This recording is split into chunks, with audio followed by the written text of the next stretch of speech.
Hello everyone, তো সেদিন আমি চলে গিয়েছিলাম মুম্বাইয়ের সবচেয়ে লার্জেস্ট মলের মধ্যে একটা ফিনিক্স পাল্লাডিয়াম, যেটা ছিল লোয়ার পারেলে। বেসিক্যালি আমি এখানে যে জাপানিজ চেরি ব্লুজমের যে থিমটা বানিয়েছে সেটাই আমি দেখতে গিয়েছিলাম। তার সাথে সাথে ভাবলাম যে মলটাও এক্সপ্লোর করে নিই। চলো তোমাদেরকে প্রথমেই আমার চোখ চলে যায় ছোট থেকে বড় সবাইয়ের গেমের জায়গায়, কারণ এখানে বিভিন্ন ধরনের গেম ছিল। তারপরে যাই বিভিন্ন শোরুমে, যেখানে বই থেকে শুরু করে ডিনার সেট, আর এখানে ছিল ফাউন্টেন, আর সবগুলোই ছিল অ্যাকচুয়ালি লাক্সারি আইটেম। আর দামগুলো ছিল একদম মাথা চড়া, যেটা বলতেই পারো হাত দেওয়া যাবে না এরকম। মল মানেই তো লাক্সারি, সেই জন্য ইন্টেরিয়ার ডিজাইনও ছিল পুরো একদম লাক্সারি আইটেমে ভরা।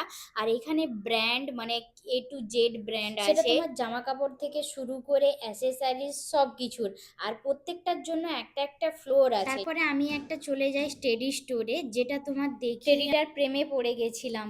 টেডিগুলো দেখেছো, এত বড় বড় আর কিউট, কিন্তু ওই যে বললাম লাক্সারি মল, তো লাক্সারি দাম তো হবেই। আজকের ভিডিওটি এই পর্যন্ত, দেখা হচ্ছে নেক্সট আরেকটি নতুন ভিডিও নিয়ে। ততক্ষণ গরমে সবাই ভালো থাকবেন, সুস্থ থাকবেন, টাটা।